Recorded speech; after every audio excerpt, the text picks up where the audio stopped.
Hey, salut à toi, j'espère que tu vas bien. Je m'appelle Nadège et c'est une joie pour moi aujourd'hui de t'accueillir pour le message du jour. Donc installe-toi confortablement, profite et puis on se retrouve juste après. Très bien, on va prendre la Bible et on va commencer en lisant 3 versets qu'on trouve dans le livre aux Hébreux. Je vous donnerai après du contexte pour ceux qui sont moins familiers avec la Bible. J'expliquerai un petit peu cette lettre aux Hébreux. C'est une lettre qu'on trouve dans le Nouveau Testament. Et puis on va lire les 3 premiers versets de Hébreux 12. Je vais les lire. Si l'équipe technique a été vraiment bien, parce que moi j'étais en retard, ils vont pouvoir l'afficher aussi. Et on lit ensemble, ça dit la chose suivante. C'est pourquoi, nous aussi qui sommes entourés d'une si grande nuée de témoins, débarrassons-nous de tout fardeau et du péché qui nous cerne si facilement de tous côtés, et courons avec endurance l'épreuve qui nous est proposée. Gardons les yeux fixés sur Jésus, qui nous a ouvert le chemin de la foi et qui la porte à la perfection, parce qu'il avait en vue la joie qui lui était réservée. Il a enduré la mort sur la croix, en méprisant la honte attachée à un tel supplice. Et désormais, il siège à la droite du trône de Dieu. Pensez à celui qui a enduré de la part des hommes pécheurs une telle opposition contre lui, pour que vous ne vous laissiez pas abattre par le découragement. Comment ça va ce matin? Ça va? Bien? Maintenant, ne me répondez pas à moi. Prenez un temps d'introspection. Comment va mon cœur? Comment je vais? Et il n'y a pas besoin de répondre, il n'y a pas de test à la fin, il n'y a pas de... Mais comment on va vraiment? Parce qu'on est dans une culture où on a l'habitude, quand on demande comment ça va, de répondre très spontanément ça va, même avant que la question ait terminé, comme une façon de dire à l'autre ne me pose pas trop de questions. Mais comment on va vraiment?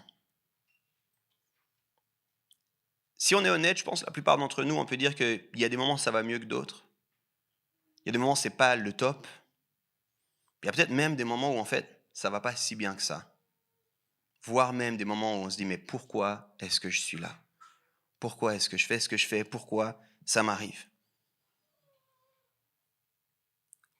On a décidé de terminer cette année avec une série qui s'appelle « La foi résiliente ».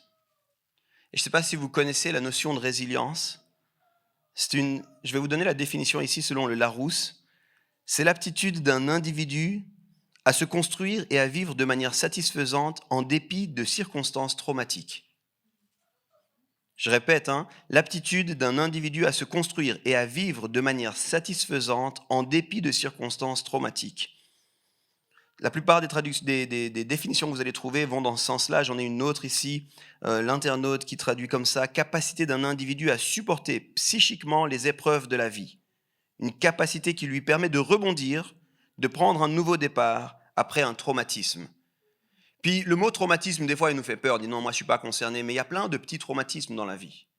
Ne pensez pas seulement aux gros traumatismes. Des traumatismes comme un gros traumatisme, la perte d'un proche, peut-être la perte subite d'un travail, peut-être une maladie, peut-être aussi simplement un environnement traumatisant. Si vous connaissez, on vient de prier pour des enfants, mais si vous connaissez les jeunes, on parle beaucoup de ce qui peut se passer dans les écoles, comme environnement à la fin traumatisant, parce que jour après jour, après jour, après jour, il y a des petites remarques sur le physique, sur l'apparence, sur toi t'es trop ci, toi t'es trop comme ça, la couleur de peau. Ça c'est aussi une forme de traumatisme. Un traumatisme, ça peut être aussi simplement un déménagement. On n'y pense pas souvent dans ces termes, mais je ne sais pas si vous saviez qu'en termes d'anxiété, un déménagement à l'international, c'est considéré comme la cause d'anxiété la plus forte que vous puissiez expérimenter de façon non accidentelle. Donc en général, c'est quelque chose que vous prévoyez quand vous déménagez, mais à chaque fois, c'est une nouvelle adaptation, un nouvel environnement, plein de nouveaux défis, des nouveaux voisins pour, s'il y a des enfants, de nouvelles écoles, peut-être des nouveaux trajets, peut-être qu'il y a plein de choses qui peuvent arriver. Un déménagement peut être un traumatisme, le rejet amoureux peut être un traumatisme. Il y a plein de petits traumatismes. Par exemple, quelque chose qui nous a tous affectés d'une façon ou d'une autre, le Covid, un petit traumatisme. Même si on n'a pas été nous-mêmes atteints ou touchés par cette maladie, on a été affectés par le changement de la société que ça a causé. Donc, la résilience, une capacité à continuer, une capacité à rebondir, une capacité à se relever. Et je crois que c'est vraiment important qu'on en parle. Parce que si on n'en parle pas, La plupart, moi j'aime bien dire, un de mes mots favoris, pour ceux qui me connaissent un peu, c'est l'intentionnalité. Si on ne parle pas de résilience, voilà les choses qui se passent. Quand on n'est pas intentionnel avec les choses qu'on valorise, petit à petit, ça devient une routine, petit à petit, ça devient quelque chose qui ne fait pas vraiment de sens. Puis après, on se demande même pourquoi est-ce que c'était si important que ça. Je vous donne un exemple, je repense aux enfants, on a pensé aux enfants, c'est une célébration autour des enfants, les fameux cadeaux de Noël. Alors quand vous avez des tout petits enfants, vous vous demandez pourquoi j'ai acheté un cadeau de Noël. Parce qu'ils semblent s'amuser plus avec le papier et puis avec l'emballage qu'avec le cadeau lui-même. Et vous dites la prochaine fois, je devrais juste emballer un carton vide, ça semble proposer autant de joie. Mais moi, je me rappelle en tant qu'enfant, voilà ce qui se passait, c'est qu'au début, c'était le cadeau, c'était incroyable. Je me souviens une fois, on voulait un circuit de voiture. Il y en a d'autres qui ont peut-être voulu ça, enfant. Un circuit de voiture télécommandé, c'était génial. Le soir de Noël, on ne veut pas dormir, on n'est pas fatigué. Et puis on jouait le lendemain aussi, l'excitation. Et puis le surlendemain, c'était sympa. Et puis après une semaine, c'était, il prend de la place dans la chambre quand même, on va le mettre de côté. Et des fois, je me demande si on n'est pas un peu comme ça avec notre foi aussi. Au début, on arrive, on vit quelque chose, on découvre, et puis après, il y a juste la vie, le courant de la vie, puis des petits traumatismes ici ou là. La plupart des gens chrétiens ont vécu ça. Un jour, vous vous dites en sortant de l'église, parce qu'il y a eu une prédication enflammée, vous dites, cette fois-ci, ça y est, je parle à mon collègue de Dieu. Et puis après avoir parlé à votre collègue de Dieu, vous vous dites, ok, c'était la première et la dernière fois. Je ne parle plus jamais de Dieu, je prie de loin pour lui, et je prie qu'il ne vienne jamais dans mon église. On est dans un temps et dans une ère où la foi, notre foi, a de quoi être bousculée. Alors comment faire pour garder une foi vibrante, une foi résiliente, une foi qui continue malgré les saisons de la vie, malgré les épreuves de la vie? Qu'est-ce qu'on peut faire de façon intentionnelle pour marcher et être toujours plus passionné? Aujourd'hui, il y a des questions profondes qui se posent, des questions notamment avec la foi. Pourquoi croire? La plupart, si vous avez déjà osé parler à quelqu'un de votre foi, c'est une des questions, mais pourquoi est-ce que ça fait quoi comme différence? Peut-être que vous vous êtes demandé, est-ce que je crois parce que mes parents m'ont appris à croire? Ou est-ce que c'est vraiment ce que je crois moi? Est-ce que je crois parce qu'on est en fait en Suisse? Puis on est dans un pays avec un héritage, des traditions qu'on appelle judéo-chrétiennes, du coup c'est normal, je ne pouvais pas croire à autre chose. Mais si j'étais né ailleurs, sans doute que je ne croirais pas ce que je crois. Est-ce que je peux encore croire après tout ce qui s'est passé dans l'histoire? Est-ce que vraiment je peux dire que je suis chrétien quand je vois ce qui a été fait au nom du christianisme dans l'histoire? Est-ce que j'ai envie de m'associer à ce gang-là, comme diraient les Québécois? J'ai pas envie de faire partie de ce gang. Est-ce que Dieu est réel? Qui, si on est sincère, ne s'est pas posé une fois la question au milieu de sa prière, mais est-ce qu'il y a quelqu'un qui m'écoute en fait? Ça fait 2 minutes que je parle et j'ai l'impression que c'est très vide en fait, cette chambre. Est-ce qu'il m'écoute? Est-ce que tout ça fait du sens? Et ça, c'est à un niveau juste de ce qu'on vit. Et on peut se poser des questions encore plus larges. Où est-ce qu'on va? Quel est le sens de la vie? Qu'est-ce que la société est en train de nous apprendre ou en train de nous désapprendre? Et je crois que j'en suis arrivé à une conclusion. Je crois que c'est assez facile d'aimer Jésus. Je crois que c'est simplement, vraiment facile d'aimer Jésus. Le personnage historique de Jésus, c'est pas difficile de l'aimer. C'est un gars qui vient et qui, à sa façon à lui, révolutionne le monde comme il l'a fait au nom de l'amour, c'est pas difficile de l'aimer. Quand tu dis à quelqu'un autour de toi, tu sais, je pense qu'une bonne idée, ce serait d'aimer son prochain, il n'y a personne qui dit « Oh, t'es fou toi !» Quelle idée! Quand il dit qu'il faudrait prendre soin de ceux qui sont démunis, c'est facile d'aimer Jésus. Mais je crois qu'en fait, c'est assez difficile de suivre Jésus. Et c'est deux choses différentes, d'aimer Jésus puis de suivre Jésus. Puis quand on parle de foi résiliente, je vous parle de vivre de façon à ce qu'on suive Jésus, malgré les intempéries, malgré les tempêtes, malgré les incompréhensions, malgré ce que la vie nous jette. Puis j'aimerais vous dire, avant qu'on aille plus loin, ces questions, elles sont très présentes aujourd'hui, mais elles ne sont pas nouvelles. C'est des questions qui sont là depuis très longtemps, en fait. Et le texte qu'on a lu, on va le relire, il répond exactement à ça, notamment. C'est un texte qui a été écrit pour des gens, et littéralement, si on devait le traduire, ce texte, et puis lui donner une simplification, ce serait juste « Hé, courage, tiens bon. Tiens bon dans ta foi, c'est bon. Vas-y. Continue. Persévère. » C'est ça, littéralement, le texte. C'est aussi simple que ça. Et on ne connaît pas l'auteur de la lettre aux Hébreux, en tout cas, on n'est pas avec certitude, on fait différentes réflexions sur qui ça pourrait être. Mais un autre auteur du Nouveau Testament qui s'appelle Paul, qui est un suiveur de Jésus, justement, l'écrit lui aussi 5 à 6 fois dans des lettres différentes. Et continuez, tenez bon, n'oubliez pas. Il l'écrit des fois à des groupes de personnes, mais il l'écrit des fois à des individus aussi. Et rappelle-toi ce qu'on a vécu ensemble. Tiens bon, continue. Donc j'ai envie de vous dire, si vous vous trouvez dans cette réalité de vous poser des questions, si on est un minimum honnête, on répond pas trop vite, oui, oui, ça va, mais qu'on se pose profondément la question, est-ce que je vais bien, puis que c'est pas sûr que ça aille bien, vous êtes entouré de beaucoup de monde qui se sont posés aussi ces questions, concernant la vie en général, mais aussi concernant leur foi. Puis je crois que c'était important de réfléchir ensemble et de développer ensemble des outils afin de vivre une foi résiliente. Une foi qui ne dépend pas des circonstances, une foi qui perdure malgré les saisons de la vie. Moi, j'ai été pasteur jeunesse pendant près de 7 ans, environ. Je n'ai plus recompté. Non, je ne vais pas raconter maintenant. Toujours est-il. J'ai été pasteur plusieurs années jeunesse. Et il y avait une chose je me disais, ma plus grande peur, pas au début, mais après 3-4 ans, ma plus grande peur, c'était, j'aimerais vraiment qu'ils restent passionnés comme ils le sont maintenant. J'aimerais vraiment qu'ils restent passionnés comme ils le sont maintenant. Puis moi, ça m'obligeait moi-même de tout faire pour rester passionné. Parce qu'ils nous imitent, les jeunes. Ils nous regardent. Puis du coup, je me disais, mais comment est-ce qu'on peut faire pour qu'ils restent passionnés? Parce que les jeunes, je ne sais pas si c'est lié aux hormones, à la crise de croissance, de l'adolescence, toutes ces choses-là, mais ils sont intenses. Est-ce qu'il y en a qui ont des ados chez eux? Ouais. C'est tout intense, même les odeurs sont intenses. C'est surprenant, n'est-ce pas? Tout est intense avec les jeunes. Et quand ils aiment à fond. Quand ils suivent à fond. Quand c'est Jésus à fond. Et puis moi, j'étais là, comment on va faire quand ils vont aller dans la vie pour que ce Jésus à fond demeure? Puis que ça ne fait pas Jésus, pourquoi pas? Puis après un petit moment, Jésus parce que bon, quoi d'autre? Puis après un temps, Jésus, puis peut-être pour toi autre chose, puis c'est pas si important que ça finalement. Puis je me disais, il faut absolument qu'ils gardent ça. Donc c'est quelque chose qui m'interpelle depuis longtemps. Et aujourd'hui, il y a des questions profondes qui sont là. Puis ces questions, elles sont là depuis tout le temps, mais en ce moment, on vit dans une génération qui se pose des questions en tout cas à 5 niveaux. Ça, c'est des sociologues. Si jamais toute cette série s'inspire pour ceux qui lisent, puis qui aiment lire, puis qui veulent aller creuser pour vous-même, il y a un livre qui s'appelle, alors il est que en anglais, il n'a pas encore été traduit, mais Faith for Exiles, la foi en exil ou la foi dans les exils, si on veut être précis dans la traduction. Et c'est un sociologue chrétien, David Kinnaman, qui a posé cette question en disant, on voit qu'en fait, de plus en plus, les gens quittent la foi. Puis lui, son constat, c'est le suivant, de plus en plus de chrétiens font tout pour éviter le christianisme, et de plus en plus de non-chrétiens font tout pour éviter le christianisme, et de plus en plus de chrétiens quittent le christianisme. Puis ça, c'est statistique un peu comme ça, simplement, en posant des questions, il se rend compte de ça.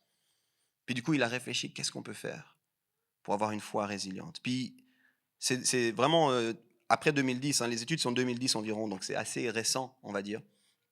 Et voilà les questions que les générations actuelles se posent. Recherche identitaire.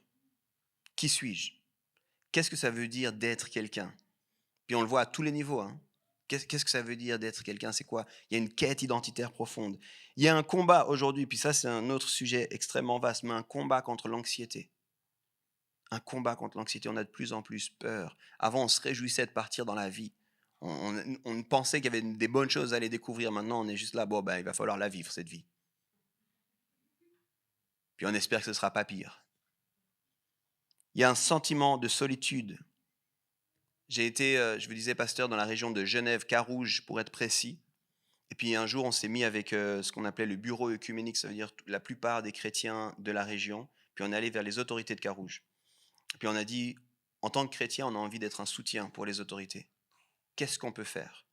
Et puis, Carouge se trouve être une commune il n'y a pas beaucoup de pauvreté, il n'y a pas beaucoup de mendicité, c'est pas une réalité où ça faisait du sens d'aider de cette façon-là.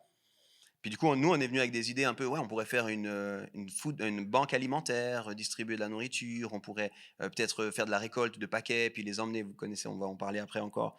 Et puis Carouge nous a dit, la commune nous a dit non, ça c'est bon, il y a aucun, c'est des défis pour certaines familles, mais c'est pas besoin d'aider là.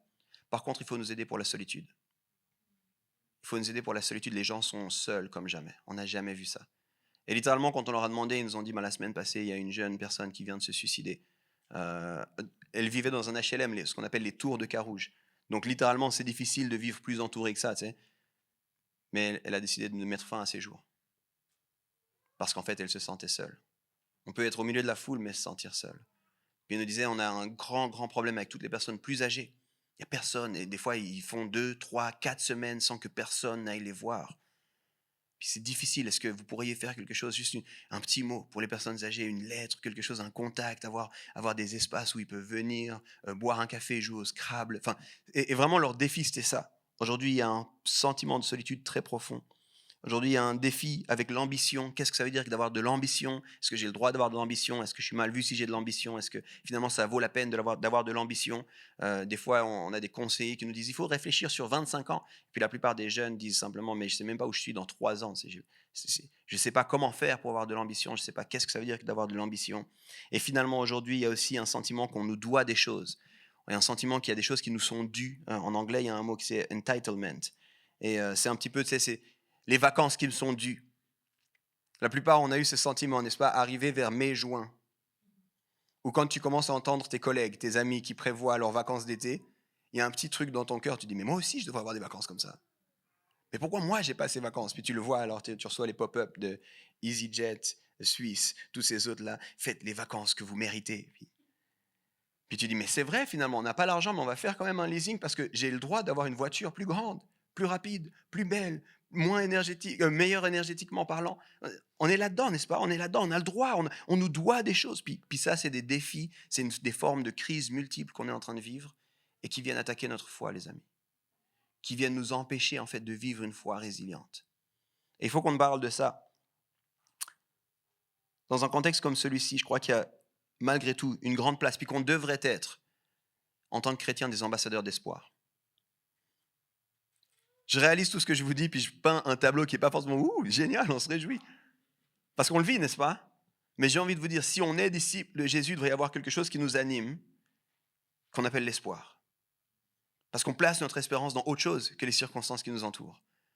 Parce que celui qui a rendu possible ce que nous ne pouvions pas faire est vivant, il est ressuscité de la mort, et puis il nous a promis de jamais nous laisser seuls, puis il nous a envoyé son Saint-Esprit. Donc oui, la saison est peut-être difficile, oui, il y a des enjeux, mais chaque saison a eu ses enjeux. Mais moi, je peux être rempli d'espoir, je peux continuer, je peux persévérer. Et c'est ce qui devrait nous habiter, c'est ce qui devrait nous animer.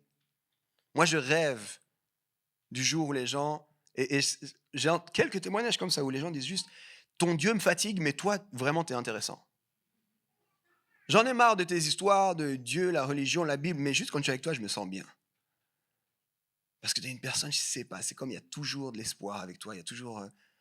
Tu fermes pas les yeux sur les défis, tu fais pas comme s'il n'y avait pas de défis, tu les caches pas, mais tu as une perspective différente. Moi, je rêve de ça. Puis je crois que l'Église est censée être ça. Je crois que pendant des siècles et des siècles, l'Église a été ça. Et oui, l'Église a un historique qui n'est pas toujours glorieux, de loin pas. Mais elle a aussi été porteur de ce message d'espoir au travers des saisons, au travers des défis, au travers des difficultés. Puis j'ai envie qu'on retrouve ça à un niveau personnel, afin qu'on puisse rayonner ça à un niveau global. Est-ce qu'il y a d'autres chrétiens qui sont d'accord avec moi à dire c'est une bonne idée, ça, Yves? Ok, quelques-uns, c'est bon. Les amis, être chrétien, c'est grandir à la ressemblance de Jésus-Christ. Et pour ça, je crois qu'il faut qu'on réalise qu'il y a un process. Et quand on passe par des saisons comme ça, c'est peut-être l'occasion de laisser ces processus nous façonner. Devenir comme Jésus, c'est quelque chose de fascinant, mais c'est loin d'être facile. Puis il faut qu'on le réalise un petit peu. Parce que dans la société dans laquelle on est, on a des fois eu cette idée que suivre Jésus, ça allait me rendre la vie facile. Ça allait répondre à tous mes manques, ça allait me donner tout ce que j'avais besoin. Et c'est pas vrai. Jésus, en fait, a fait cette promesse surprenante. Vous allez souffrir. Trop bien, un peu plus de toi, Jésus. Ça me semble le projet que j'ai vraiment envie. Il dit non, ici, vous allez souffrir, les amis. Ce ne sera pas toujours facile. Vous aurez des défis. Mais il y a autre chose qui s'en vient. Et puis en attendant cette autre chose, ce n'est pas juste souffre et tais-toi, mais c'est incarne cette réalité d'avoir de l'espoir malgré ce qui vient, malgré ce qui se passe. Sois un messager d'autre chose. Puis je pense que c'est ce que les premiers disciples ont été pendant longtemps. Alors on va relire ce texte et puis on va se plonger un tout petit peu plus dans ce texte maintenant. On revient sur Hébreux 12. Maintenant que je vous ai dit tout ça, je vais le relire calmement puis vous verrez à quel point ça résonne avec notre réalité, je crois. C'est pourquoi nous aussi qui sommes entourés d'une si grande nuée de témoins, je vais vous parler de ces témoins dans un tout petit instant, débarrassons-nous de tout fardeau et du péché qui nous cerne si facilement de tous côtés et courons avec endurance l'épreuve qui nous est proposée. Je m'arrête là. Hey, tu trouves la saison est difficile, tu trouves qu'il t'aimerais autre chose, tu as le goût d'autre chose, il y a quelque chose qui c'est compliqué, tu sais quoi, je comprends. Mais regarde, il y a une nuée de témoins qui t'entourent, j'arrive dans un tout petit moment là-dessus. débarrasse-toi, puis cours avec endurance. Tiens bon, vas-y, va au travers de cette épreuve. Oui, c'est une épreuve, mais va au travers de cette épreuve. L'auteur continue. Gardons les yeux fixés sur Jésus. Regardons à Jésus. Regardons à Jésus, ne regarde pas ce qui est en train de se passer, ne regarde pas les défis qui sont là devant, ne regarde pas les fois où tu dis j'aurais voulu que ça. Regarde à Jésus. Regarde à Jésus, qui nous a ouvert le chemin de la foi et qui l'apporte, la foi à perfection, parce qu'il avait en vue la joie qui lui était réservée. Il a enduré la mort sur la croix en méprisant la honte attachée à un tel supplice, et désormais il siège à la droite du trône de Dieu. Il dit, regardez à Jésus, lui aussi est passé par des moments difficiles. Et c'est lui qu'on suit. Mais il a été au travers de ces moments difficiles, puis il a été de l'autre côté de ces moments difficiles, puis c'est passé quelque chose de vraiment bon. On peut tenir bon, nous aussi, si on garde les yeux fixés sur lui. Pensez à celui qui a enduré de la part des hommes pécheurs une telle opposition contre lui, pour que vous ne vous laissiez pas abattre par le découragement. Et ne sois pas découragé. Tiens bon, courage. Cours cette course qui est devant toi. Va au travers de ton épreuve. C'est littéralement ce que l'auteur nous dit. Alors, je vous l'ai dit rapidement, on ne connaît pas exactement l'auteur de cette lettre. Il y a beaucoup de lettres du Nouveau Testament. Le Nouveau Testament, pour ceux qui ne connaissent pas, nous raconte l'histoire de ceux qui ont suivi Jésus. L'Ancien Testament nous raconte le peuple qui a amené l'alliance de Dieu, la création du monde, l'alliance de Dieu avec un peuple, et puis le projet de Dieu pour l'humanité. Puis ce projet devait passer par un gars qui s'appelle Jésus-Christ. Puis le Nouveau Testament commence avec ce gars, Jésus-Christ. Puis ensuite, on voit les gars qui ont suivi Jésus-Christ, puis c'est principalement des lettres qui sont envoyées, soit à des groupes, soit à des individus. Et là, on est dans une lettre, on ne sait pas exactement qui est l'auteur, on a des idées, des suppositions, mais on n'est pas sûr. Puis on sait par contre que le groupe qui reçoit, c'est des gens qui suivent Jésus, puis c'est des gens qui ont un background avec tout ce qui était justement du peuple hébreu, du peuple israélite. Ils connaissent tout ça parce que l'auteur va faire référence à beaucoup de choses de l'histoire du peuple pour expliquer qui est Jésus. Puis finalement, ce que cette lettre nous dit, si on la décortique, il y a comme, je vais être simple, 3 grandes parties. Puis la partie centrale, c'est une grosse partie où là-dedans, il y a 4 parties. Mais on va être très simple. 3 grandes parties dans cette lettre. D'accord ? 3 grandes parties. Au début, il dit, voilà qui est Jésus. Ça, c'est les 2 premiers chapitres d'Hébreux. Il nous dit, voilà qui est Jésus. Jésus est vraiment Dieu. C'est vraiment ce qu'il nous dit. Jésus est le Messie. Il est la réponse à ce qu'on attendait. Il est la promesse que Dieu nous avait faite. Il est venu et il est vraiment Dieu. Il a l'autorité de Dieu. Il a l'onction de Dieu. Il a agi en tant que Dieu. Et maintenant, il est retourné vers le Père. Et on a un bon espoir pour nous d'aller dans la vie à cause de lui. Puis ensuite s'ouvre la grosse partie d'Hébreux où il explique un petit peu. Et en fait, il met en contraste. Vous aviez des images de choses à venir, puis Jésus a accompli ces choses-là. Puis du coup, il parle de l'héritage, puis il parle d'abord des anges, puis il dit, il y a les anges, vous vous souvenez des anges au début? Vous vous souvenez comment les anges ont été partenaires? Mais Jésus est plus grand que tous les anges qu'on a vus dans l'histoire. Ensuite, il nous dit, vous vous souvenez de Moïse? Moïse, cette figure centrale qui a ouvert la voie, qui nous a libérés. Jésus est plus grand. Puis après, on a eu les prêtres. Et puis il nous dit, Jésus est un prêtre de la lignée de Melchisédek. Puis là, il fait référence à un autre gars dans l'Ancien Testament. Puis il dit, Jésus est le meilleur de tous les prêtres, le prêtre des prêtres. Tenez bon, les amis. Puis après, il nous dit justement la terre promise. Il y avait une terre promise. C'est Jésus, cette terre promise, en fait. Et maintenant, on peut aller là-dedans parce qu'il y a tout ça. Donc ça, il le fait de chapitre 2 à 10. Je vous dis ça pour vous donner le goût de lire la lettre, si jamais. Prenez des notes, comme ça vous dites, je vais lire la lettre, puis je comprends un peu de quoi il est question. Donc, chapitre 1, qui est Jésus? Chapitre 2 à 10, qu'est-ce qui se passe? Puis après, arrive la fin, comme la fin de cette lettre. Puis en fait, on a Hébreux 11, puis il faut savoir aussi pour ceux qui n'étaient pas au courant, à l'époque, c'était différent, mais les gens n'écrivaient pas des chapitres dans leurs lettres, d'accord? Tu disais pas, bon, cher ami, chapitre 1, ça c'est venu par la suite pour nous aider, nous, à naviguer, d'accord? Mais du coup, il arrive à la fin, puis on est au chapitre 11. Puis en fait, au chapitre 11, il dit, mais c'est quoi la foi? C'est quoi d'avoir foi? Puis il donne une définition de la foi merveilleuse au début du chapitre 11, puis après, il montre qu'est-ce que c'est la foi appliquée. Et il donne une série d'exemples de personnes qui ont eu la foi. Puis il dit, regardez la foi qu'ils ont eue. Regardez comme ils ont persévéré. Regardez comme ils ont mis leur confiance en Dieu. Regardez comme ils sont appuyés sur Dieu. Puis il cite toute une série de personnes. Puis après, il dit, je m'arrête là, j'ai pas le temps. Puis toi, tu dis, mais il y en a encore d'autres, tu sais. Ça te donne le goût de lire l'Ancien Testament. Puis tu arrives à la fin, puis il dit, tout ça, c'est des gens qui nous précèdent et qui ont eu la foi. Et arrive le chapitre 12. Et quand il commence le chapitre 12, il dit, c'est pourquoi nous aussi qui sommes entourés d'une si grande nuée de témoins.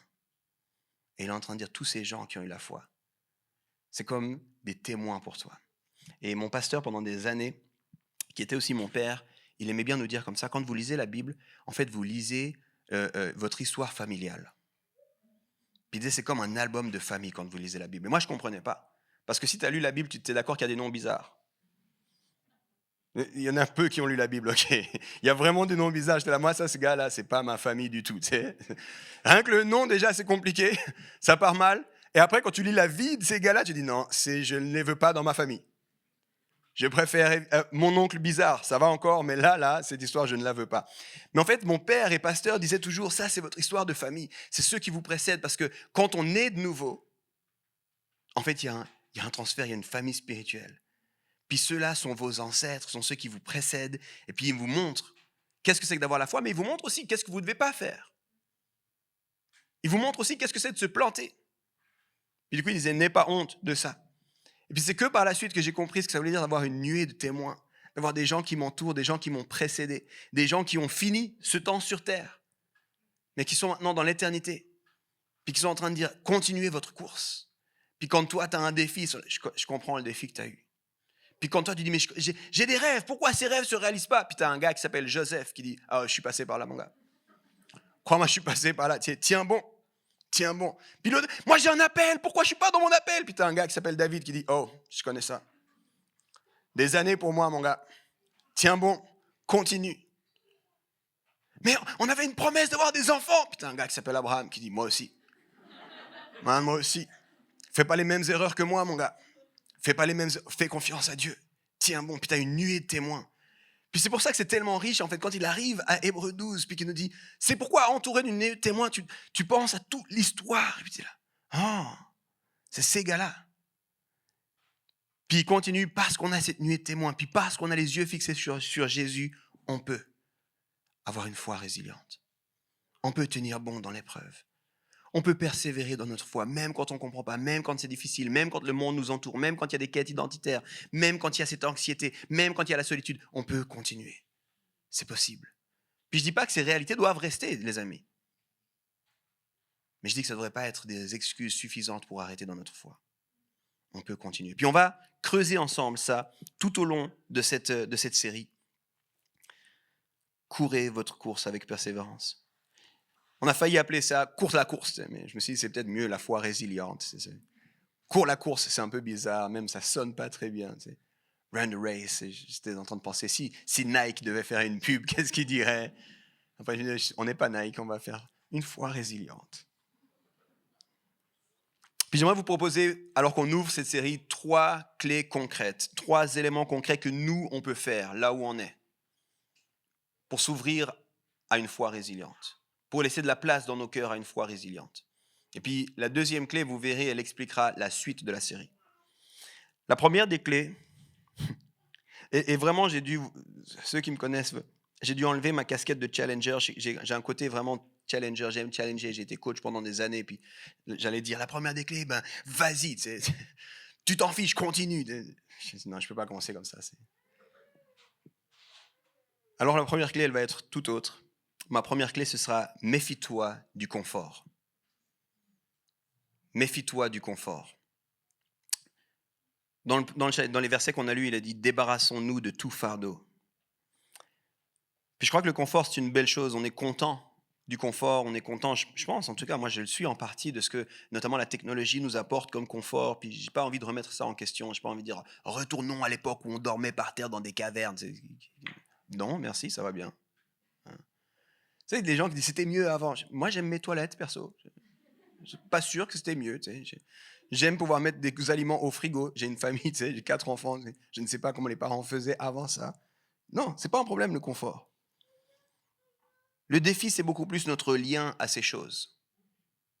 C'est pas d'avoir le confort, c'est notre lien au confort, l'enjeu. Combien de fois, en fait, le confort peut faire comme nous cerner? Là, j'utilise un autre mot qui est utilisé dans les versets qu'on a lus. Combien de fois le confort peut nous ralentir? Combien de fois le confort peut nous empêcher d'être focus sur Jésus? Des fois, j'ai l'impression que si on est tout à fait honnête, on a comme une course double dans la vie. On court après Jésus, puis on court après le confort aussi. Puis on a l'impression que tant que les deux sont ensemble, ça va. Si Jésus égale plus de confort, je cours à fond après Jésus. Mais au moment où il y a un peu de distance, puis où suivre Jésus devient inconfortable, peut-être que je vais suivre plutôt le confort. Tu sais. Je préférais quand même le confort. J'ai vu ça avec les jeunes, je vous disais, pendant des années avec les jeunes, je me souviens d'un jeune en particulier, puis merci Seigneur, il a vraiment été rattrapé par Dieu. Parce que Dieu aussi court après toi, si jamais tu ne le savais pas. Mais ce jeune-là me disait un jour, parce que quand tu es jeune, tu penses que tu as tout compris. C'est surtout si tu en as entre 16 et 18 ans, c'est l'âge critique. Parce qu'entre 16 et 18, tu penses que tu as tout compris, tu penses que tu as tout géré, tu sais, as un peu l'impression, mes parents sont lents, il faut que je leur explique les trucs de la vie. Mais en fait, tu dépends encore tellement de tes parents que toi, tu n'as rien compris. Puis ça, tu es là, ouais, tu sais, si moi j'avais un appart, je pense qu'on ferait comme ça au niveau de la déco, enfin... Ils sont tellement has-been, je veux dire. On a changé de saison, on est en automne, il faudrait changer les couleurs du canapé. Mais ça, c'est parce que toi, t'as pas ton appart, tu vois ce que je veux dire. Le jour où t'as ton appart, c'est là. Mais deuxième main, c'est bien aussi. Je prends juste un canapé dans un coin, je suis content. J'avais prévu d'aller chez Ikea jusqu'à ce que je fasse la liste et je me suis rendu compte, bon, plus tard peut-être. Toi, tu disais, ouais, mais je comprends pas, tu sais, je pense qu'ils devraient avoir un peu plus d'entrain dans leur vie ensemble, d'amour. Parce que moi, je commençais à fréquenter, ça fait 2 semaines, et puis je trouve que, tu sais, mon gars et moi, comme on est tellement contents, comme on fait les trucs, mais mes parents, ils sont plats dans leur amour. Calme-toi, mon jeune, calme-toi. Calme-toi. Toi, t'as pas de lessive à faire, t'as pas de vaisselle à faire, t'es pas en train de nettoyer les sous-vêtements sales de tes enfants. Quand t'as fini le repas, toi, tu penses qu'un date, ça ressemble toujours à aller au McDo.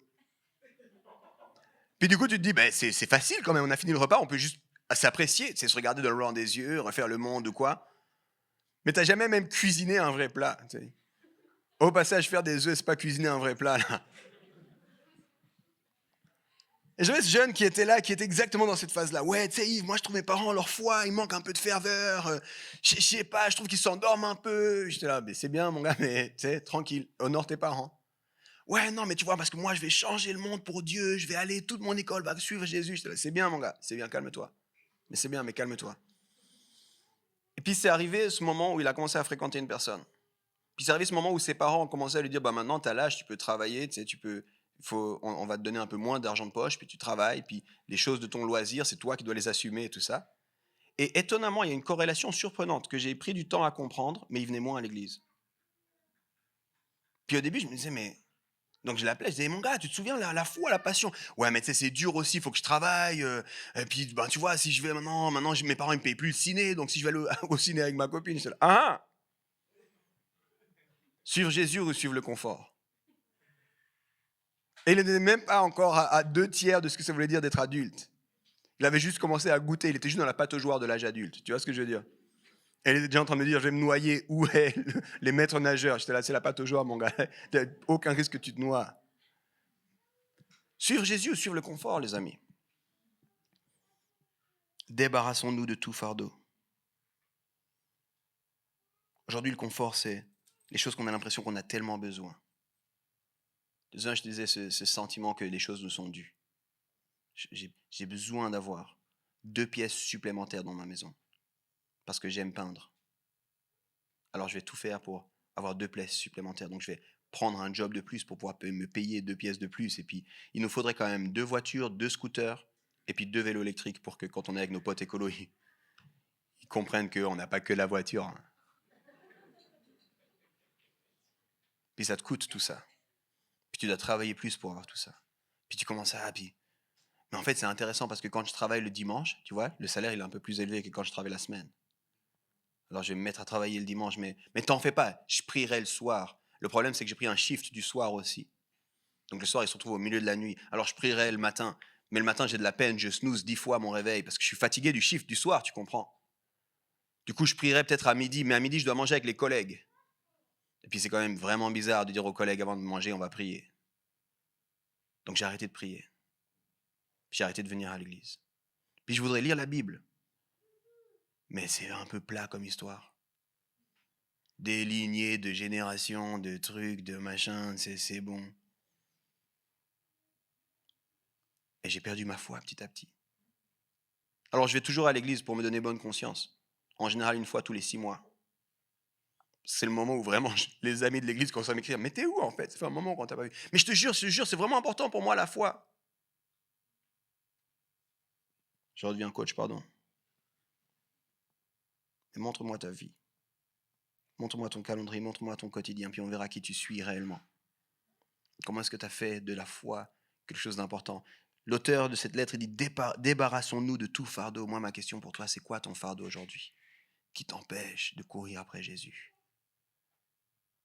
C'est quoi ton fardeau? Je parlais avec des jeunes, puis j'ai dit, des fois ton fardeau, c'est aussi simple que Netflix. C'est aussi simple que ça. Mais tu sais, j'ai quand même le droit de mon moment à moi. Mais quand je regarde les statistiques, puis c'est pas ta faute, hein, c'est ok, c'est les statistiques. Peut-être que tu n'es pas concerné par ça. Mais il semblerait que les gens qui ont Netflix et regardent Netflix 2 heures par jour. 2 heures par jour. Puis là, c'est seulement ceux qui ont leur compte. Puis on sait qu'il y en a plein qui n'ont pas de compte, mais ont Netflix. Les mystères. 2 heures par jour. Puis après, je regarde les statistiques, 3 heures par jour sur le téléphone. Dont 2h45 sur Instagram. Puis après, je me dis, ben, je comprends que tu n'as plus beaucoup de temps pour Dieu. Tu sais. Parce qu'il faut que tu travailles aussi 8 heures par jour. Puis il faut que tu fasses aussi les choses de la vie. Manger, te déplacer. C'est quoi le fardeau qui te retient, toi? C'est quoi la chose dans laquelle tu dis, en fait, il faut que je coupe si je veux pouvoir garder la foi? Il faut que j'en fasse une priorité si c'est vraiment une priorité pour moi. C'est cours la course. Cours la course. Le gars qui s'appelle Paul, qui a écrit les autres lettres, pas la lettre aux Hébreux, mais les autres lettres, il dit à un moment donné, moi, je traite durement mon corps. Au début, je disais ça, je disais, il est un peu intense, le gars. Mais après, je me dis, non, mais en fait, il y a besoin que tu mettes en place des choses pour te rappeler c'est quoi qui est important. N'importe qui a été amoureux et qui est resté amoureux plus qu'une semaine, sait de quoi je parle. Parce que la première semaine, l'amour, c'est facile. La deuxième semaine, l'amour, ça commence à te coûter quelque chose. La première semaine, tu ne te rends même pas compte. Non, t'en fais, c'est moi qui paye le McDo.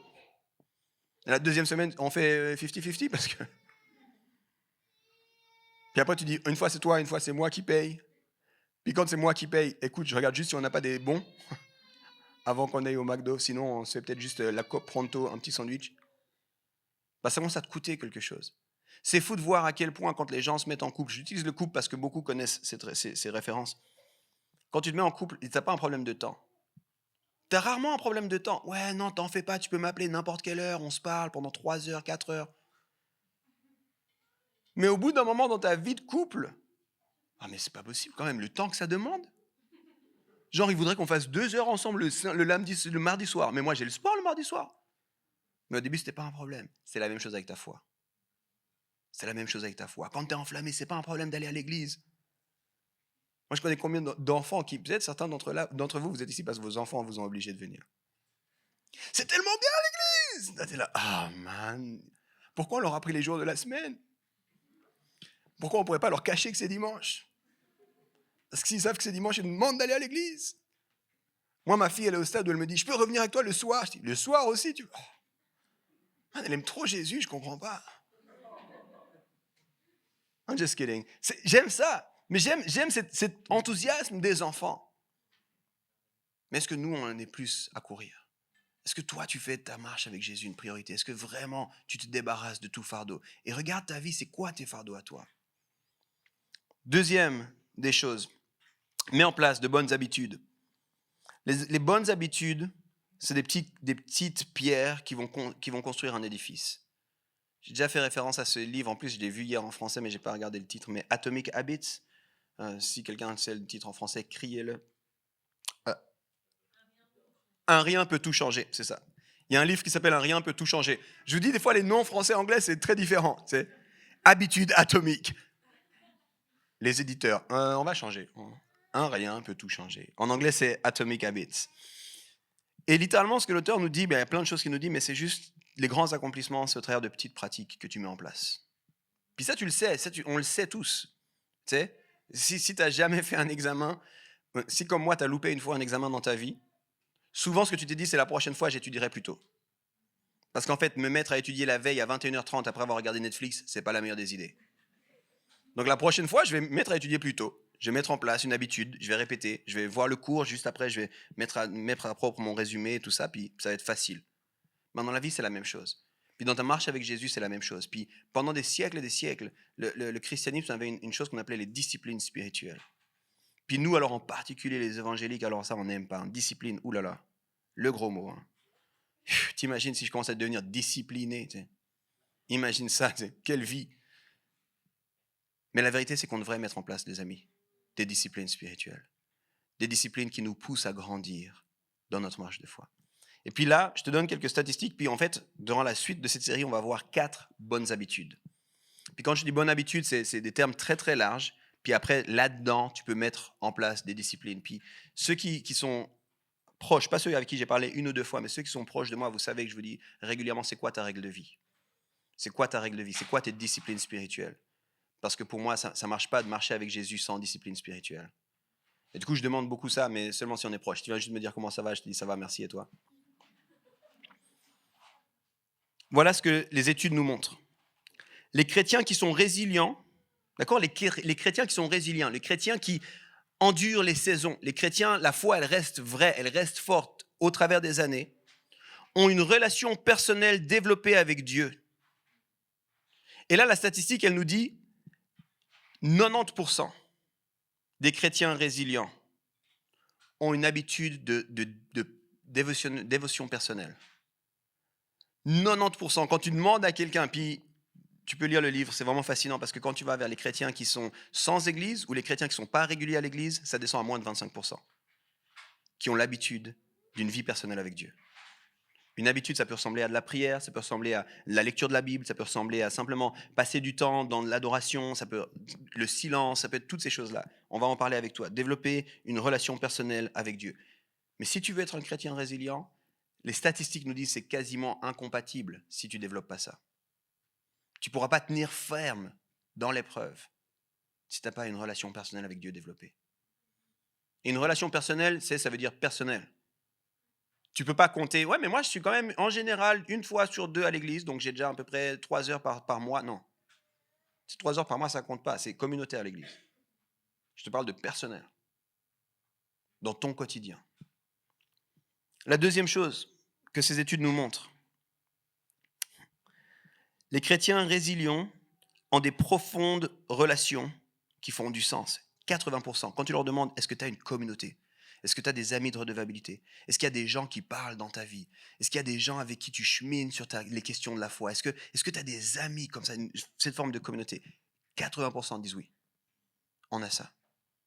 Et au passage, je ne te détaille pas toutes les statistiques là. La plupart, c'est aussi des relations intergénérationnelles. Ce n'est pas juste des gens de mon âge. J'ai des gens plus âgés que moi qui parlent dans ma vie, puis il y a des gens plus jeunes que moi, je parle dans leur vie. Puis on a ces relations-là. Puis ces relations, elles participent à me faire devenir qui Dieu m'appelle à être. Ces relations-là, elles m'aident à tenir bon dans l'épreuve. Tu sais, il y a une histoire dans la Bible que Jésus vit, l'histoire du paralytique. Peut-être tu en as entendu parler. C'est un homme qui est paralytique qui va vers Jésus. Rien que là, tu devrais t'arrêter et dire comment c'est possible s'il est paralytique. Un homme paralytique est amené en fait vers Jésus. Il est emmené vers Jésus par des amis à lui. Puis c'est toute une histoire improbable. Le gars, Jésus est dans une maison, et puis la maison est blindée. Il y a sans doute des gens à l'extérieur, les fenêtres supposément ouvertes. Et là, tu dis, mais il n'y avait pas de vitre à l'époque. Tu as raison, mais les volets devaient être ouverts. On devait faire en sorte que c'était possible d'entendre Jésus. Et puis les gars arrivent avec le brancard, sans doute qu'ils étaient 4 amis, à porter le paralytique, puis ils peuvent pas. Puis là, ils ont une idée un peu folle et saugrenue. Et là, tu dis, c'est sûr, ils étaient des ingénieurs parce qu'ils décident d'aller sur le toit. Si c'était moi l'ami, j'aurais jamais été sur le toit. Je veux pas que tu tombes, je veux pas prendre ce risque-là, je ne sais pas, mais bref. Ils vont sur le toit, ils cassent le toit pour emmener Jésus, l'ami au pied de Jésus, devant Jésus. Et là, Jésus dit quelque chose. La foi de tes amis t'a sauvé. Et moi, j'ai envie de te dire, si tu me demandes, il y a plein de raisons pourquoi avoir un entourage, mais des fois, tu as besoin de la foi de tes amis. En termes de résilience, des fois, tu as besoin, tu sais, des fois, toi, tu n'as plus la foi, mais tu as des amis qui ont la foi pour toi. On est dans une saison où on continue à préparer, on a recommencé à préparer les mariages pour l'année prochaine. On a 6 mariages l'année prochaine. 7, pardon. Est-ce qu'il y en a qui peuvent dire Amen, merci Jésus pour les mariages? On a 7 mariages l'année prochaine, on a recommencé. Et puis on parle du coup des témoins, un petit peu avec les couples et tout ça. Puis des fois je dis, c'est qui vos témoins? Puis pourquoi vous avez des témoins? Et puis dans la discussion, je leur dis, moi j'ai besoin de témoins pour m'obliger à aimer ma femme. Puis là, les gens ne comprennent pas. Yves, tu as des doutes? Tu veux qu'on parle? Puis je dis, là, non, mais moi c'est ça, mes témoins, ils me demandent toujours comment ça va, ta relation, comment va ton épouse, comment ça va vous en fait. Et des fois, seulement des fois, parce que ma femme est incroyable, mais des fois, c'est dur dans le couple. Des fois, on ne se comprend pas dans le couple. Puis des fois, tu es juste là, mais pourquoi? Mais qu'est-ce qui se passe? Mais je ne comprends pas, mais on finit la conversation, je suis là. Do you speak French? Je ne comprends pas de quoi tu parles, Jay, je ne sais pas où on en est. Mais là, je sais que j'ai des amis qui s'appellent témoins. Puis eux me disent, rappelle-toi tes engagements. Rappelle-moi ce que tu as dit quand tu t'es marié avec elle. Puis là, oui, je sais. Je l'aimerais quoi qu'il arrive. Alors aime-la. Ok, mais seulement s'il demande pardon. Non, c'est pas ce que tu as dit dans tes vœux. Tu as dit que tu allais l'aimer quoi qu'il arrive. Ouais, mais est-ce qu'elle a vu quoi qu'il arrive? Ok, c'est bon. Puis j'ai des témoins qui sont suffisamment embêtants pour m'appeler 2 jours après. Alors, c'est réglé cette histoire. Je dis, mais de quoi je me mêle? Chacun sa vie. Parce que des fois, il y a l'individualisme du monde autour de moi qui creeps in, qui vient puis qui me dit, ils n'ont pas besoin de te demander ça. Puis en fait, oui, ils ont besoin de me demander ça. Les chrétiens résilients ont des relations profondes qui font du sens. Est-ce que tu as des relations profondes qui font du sens, qui te façonnent, qui te poussent à devenir la meilleure personne que tu dois être? On en a parlé juste avant, on a prié pour les enfants. C'est aussi ça le rôle de la communauté. Les chrétiens résilients, j'ai de la peine avec ce mot, résilient. Les chrétiens résilients ont des cœurs missionnels. Ils sont tournés vers la mission. Ils se rappellent que ce n'est pas que à propos de moi. J'ai sorti une phrase que maintenant j'utilise tout le temps. Si tu es à la fin de l'histoire, ton histoire n'est pas assez grande. Ce n'est pas à propos de toi. Ce n'est pas à propos de moi. C'est à propos d'eux. À la fin de sa vie, quand Jésus allait partir, il a dit quoi à ses amis? Il n'a pas dit « On a vécu the best life ever ». Il n'a pas dit « On devrait remettre ça, les gars ». Il n'a pas dit « Toi et moi, on est trop bien, meilleur pote, Pierre ». Non. Mais des fois, nous, on vit la foi comme ça. C'est une super soirée, mes potes et moi, ouais, on est trop bien. On a même lu la Bible. Jésus, à la fin de sa vie, le truc le plus important, au moment où il va partir, il dit « Hey, n'oubliez pas le monde ». Dans ces mots, c'est « Allez et faites de toutes les nations des disciples ». Et ce qu'il est en train de leur dire, c'est si c'était vraiment bien, puis si ça avait vraiment du sens qu'on vivait là, c'est pour les autres. Puis les chrétiens résilients, ils sont tournés vers l'extérieur.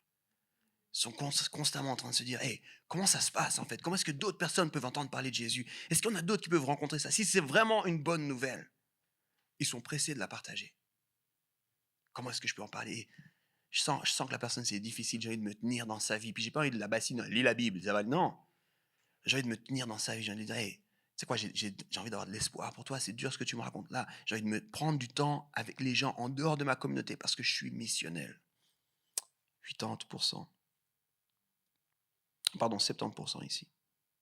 C'est un peu plus dur la missionnalité. Les chrétiens résilients ont à 80% une compréhension de leur appel. Qu'est-ce que ça veut dire? Je vais le dire en mots très contemporains, très 2022. Tu as une mission de vie. Ça, c'est très les coachs de vie. Tu sais. Tu as une mission de vie. Si tu étais né dans les années... Si tu étais dans le pic de ta vie dans les années 2000, c'est tu as une destinée. Ça, c'est le mot des années 2000. Tu sais. Ne manque pas ta destinée. Maintenant, c'est mission de vie. Avant, c'était destinée. Dans la Bible, c'est un appel. Tu as un appel, tu as une raison d'être. Dieu a un projet pour toi. Puis en fait, c'est vraiment de se dire, ok, Seigneur, pourquoi je suis là? Puis j'ai besoin d'avoir une compréhension de mon appel. Puis tu sais, je vais encore une fois très rapidement là-dessus, mais ils ont une compréhension que leur appel, c'est pas dans l'église. Ils ont une compréhension que la plupart d'entre eux, leur appel, c'est dans le monde. Puis en fait, ils sont chrétiens résilients et engagés dans leur appel en disant, hey, mon appel, c'est d'être enseignant. Incroyable, privilège fou, je suis avec des jeunes toute la journée. Et toi, tu es là, comment tu fais? Comment tu survis? Si tu connais un enseignant, tu sais que c'est ça la vraie question qu'il faut leur poser. Et pas lui dire, tu as 13 semaines de vacances par année? Mais comment tu fais? Comment tu survis? Puis lui, il est là, non, mais je sais que c'est là que Dieu m'a voulu. C'est là que Dieu m'a voulu. Puis il y en a d'autres qui sont là, et on est en train de mettre en place un nouveau projet. Tu sais, les entrepreneurs, moi j'aime trop les entrepreneurs. On a un nouveau projet, on va lancer une boîte. Toi, tu es là, lancer une boîte? Comment on fait pour lancer une boîte?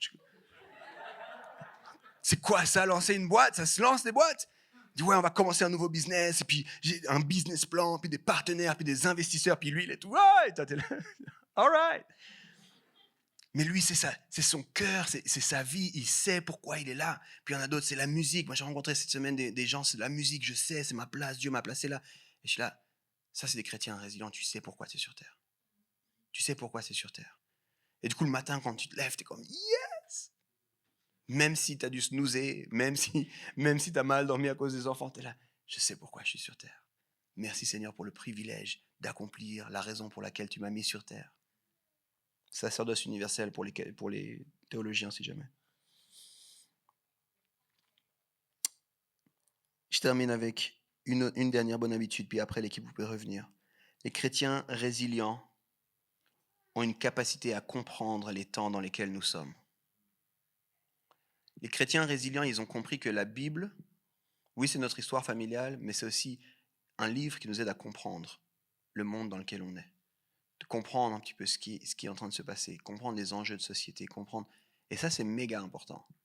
On néglige souvent cette dimension-là, mais c'est super important parce que si tu ne comprends pas les temps dans lesquels on est, tu ne sauras pas comment te positionner dans la vie.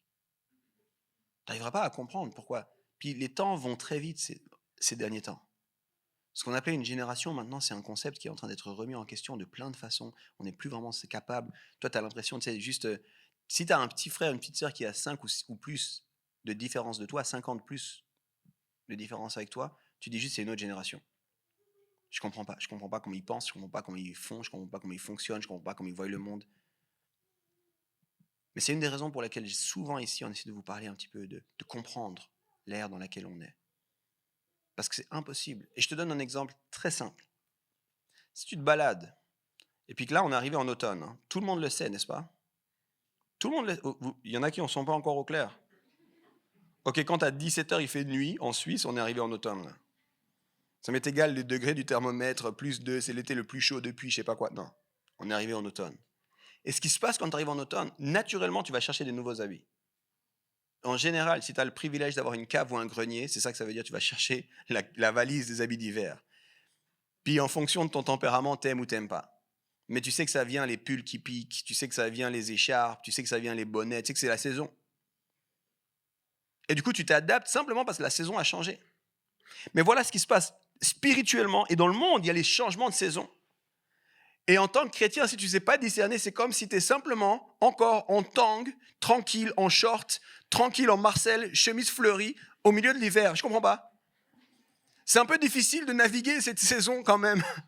Mon bus avait du retard, 20 minutes à l'arrêt de bus, j'ai eu froid. Et tu es comme un peu naïf en disant, mais je ne comprends pas, pourtant j'aime Dieu. Mais il y a le monde autour de toi qui dit, la saison a changé. Et si tu n'étais pas capable de la voir, le problème c'est toi. Et j'ai envie de te dire, spirituellement, les saisons changent. Les enjeux changent. Les choses qui se passent changent. C'est pour ça que, notamment, on lit constamment la Bible. C'est pas parce qu'une fois je l'ai fini puis c'est bon. Non, c'est parce que, Seigneur, j'ai besoin de ta sagesse. J'ai besoin que ton Saint-Esprit m'inspire pour comprendre dans quelle ère on est en train de vivre, qu'est-ce qui est en train de se passer, qu'est-ce que tu attends de nous. Parce que si moi je suis encore habillé en été, mais alors on est en train d'arriver en hiver, il va y avoir un problème. Que ceux qui ont des oreilles entendent. Mon dernier point, très rapidement, redonne régulièrement ton cœur à Dieu. Comment faire pour être résilient? 3 choses. Méfie-toi du confort. 2e chose, mets en place de bonnes habitudes. 3e chose, redonne régulièrement ton cœur à Dieu. Et là, c'est une histoire d'une dame fascinante. Peut-être que vous connaissez ça dans le contexte pentecôtiste, charismatique, évangélique. Il y a ce qu'on appelle les appels au salut qui prennent place. La plupart d'entre vous, vous avez dû les vivre d'une façon ou d'une autre. C'est le moment où il y a la musique qui commence, le prédicateur qui dit maintenant on va baisser les têtes, fermer les yeux. Si quelqu'un veut donner sa vie à Jésus, qui lève la main. Et ça, c'est un appel au salut. Puis, ça se fait régulièrement, puis c'est très important de proposer aux personnes, donnez votre vie à Jésus. C'est très important de dire aux personnes, comment tu réponds à ce qui se passe là? Est-ce que tu veux suivre Jésus? Donc, j'ai aucun problème avec ça. Maintenant, il y a une dame, elle a donné sa vie, et puis elle était assez tardive dans sa vie, plus de 50 ans, quand elle a donné sa vie à Jésus. Puis son fils qui était avec elle était tellement content. Son fils est là, yes! Il voit sa maman qui lève la main, une larme dans ses yeux, la maman qui s'avance. Le fils dit, yes! Jésus, merci. Merci parce que ton Saint-Esprit l'a convaincu. Merci parce qu'elle donne sa vie. Puis la femme, elle dit, je peux revenir avec toi, fils, on retourne à l'église. Puis le dimanche d'après, elle arrive à l'église. Puis arrive le moment du salut. Si quelqu'un veut donner sa vie à Jésus, pas qu'elle lève la main. crois qu'elle va devant. Elle fait, bon Seigneur, si c'est ton Saint-Esprit, tu sais ce que tu fais. Je me suis réjoui la semaine passée, je veux me réjouir encore. Mais quand ça se posait, mais est-ce qu'elle avait bien répondu à l'appel? Est-ce qu'elle n'avait pas bien répondu? Est-ce qu'elle avait compris? Est-ce qu'elle comprend maintenant la question? Troisième semaine, le fameux moment qui arrive, la maman lève la main. C'est sûr, après au repas, il faut que je lui parle. C'est sa marche de disciple à elle, mais j'ai quand même besoin de comprendre. Elle a dit, Seigneur, bénis-la. Et au repas, il dit, maman, ça fait 3 semaines que tu donnes ta vie à Jésus. Tu sais qu'on donne une fois, puis qu'on est sauvé, puis c'est réglé. Puis la maman, elle dit, ouais, non, j'ai compris.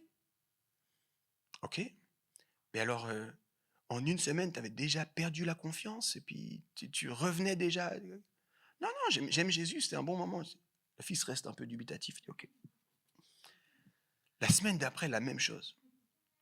Et là, quand il voit sa maman lever la main, il prend la manche, le coude, baisse la main, arrête, maman, arrête. La maman dit, non, je veux donner ma vie à Jésus. Il dit, mais tu l'as déjà fait, maman. Et il commence une petite discussion pendant l'appel, tu vois. Pour tous ceux qui ont vécu l'appel, vous connaissez ces moments. Et c'est sûr, les gens autour d'eux devaient se dire, ouais, il est en train de la convaincre, c'est bon, il y a un doute, il y a une hésitation, il est en train de l'encourager, c'est une bonne chose. Allez, madame, donnez votre vie. Et lui, la maman, tu l'as déjà fait 4 fois, là. Arrête. Ça me met dans l'embarras. Il y a des gens qui me connaissent ici. La maman, non, je vais donner ma vie à Jésus. Laisse-moi, je vais donner ma vie à Jésus. Le dimanche d'après, il décide de s'asseoir ailleurs.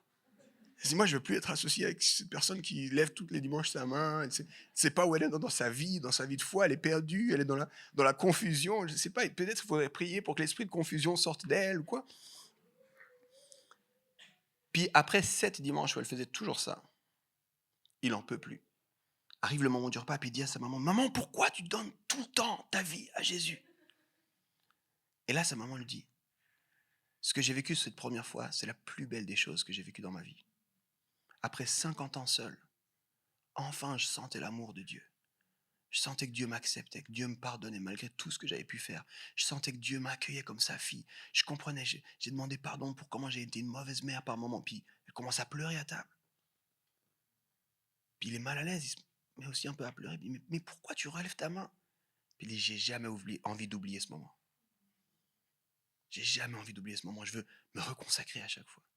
Dire, Jésus, merci, je sais que tu m'aimes, mais j'ai envie de me reconsacrer.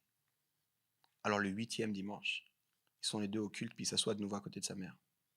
Puis quand arrive le moment de l'appel, sa mère lève la main, il regarde sa mère, il lève la main lui aussi. Puis il dit, on va aller ensemble devant. On va aller ensemble devant. Moi aussi, je dois me reconsacrer. Moi aussi, je dois arrêter de prendre ça comme une habitude. Moi aussi, je dois laisser mon cœur être reconsacré, en fait. Et je te dis pas qu'à chaque appel, tu dois lever la main. D'accord? Comprends-moi bien. Je te dis pas que tu dois... Ne fais pas... Est-ce qu'il y a quelqu'un qui veut donner sa vie à Jésus? Tout le monde. Ouais! Mais c'est fou, dans notre église, chaque dimanche, tout le monde donne sa vie à Jésus.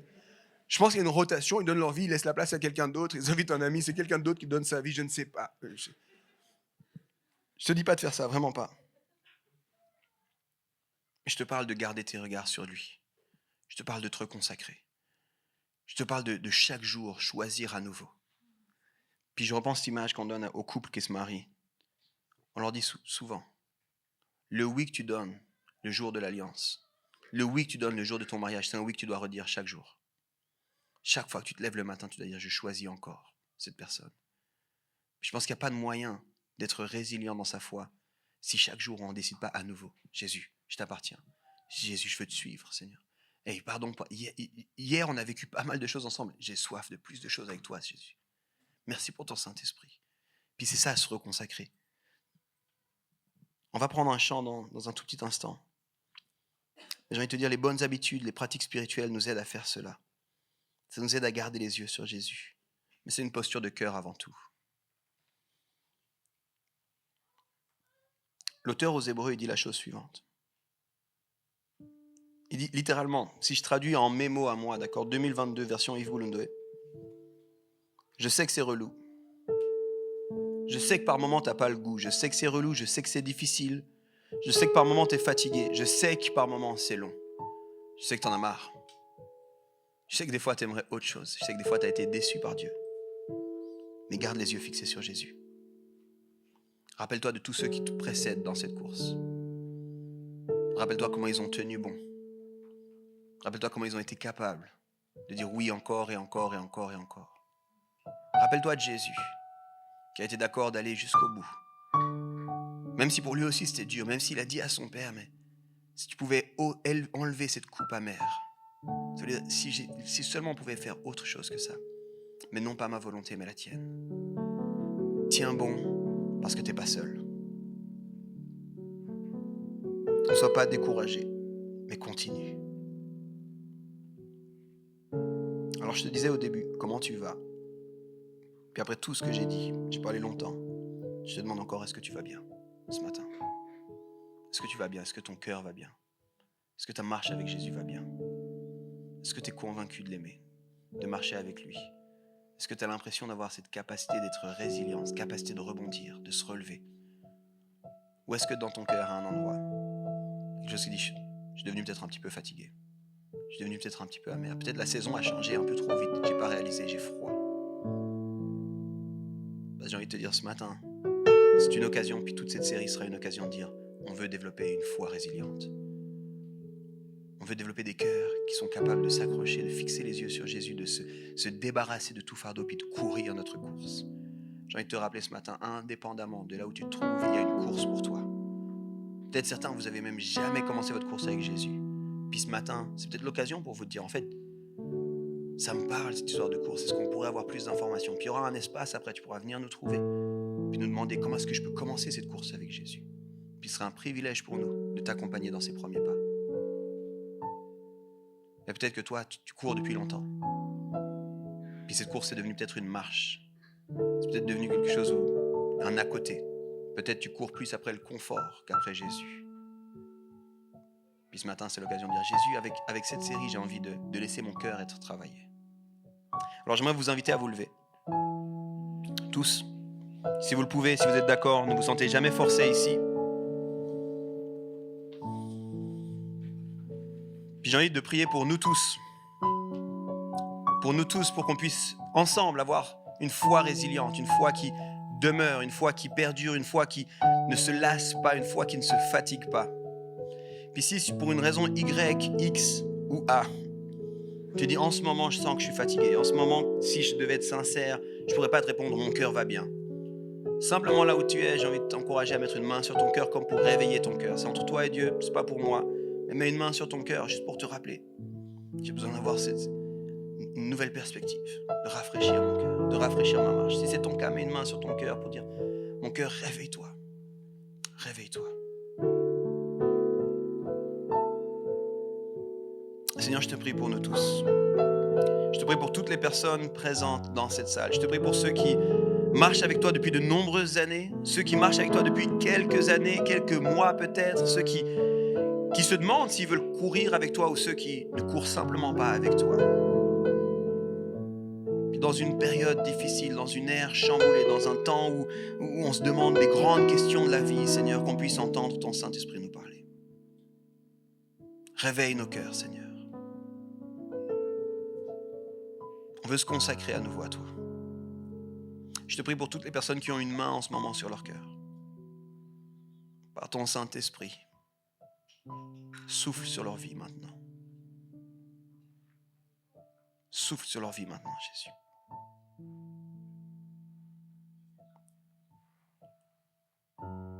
Réveille-les, Seigneur.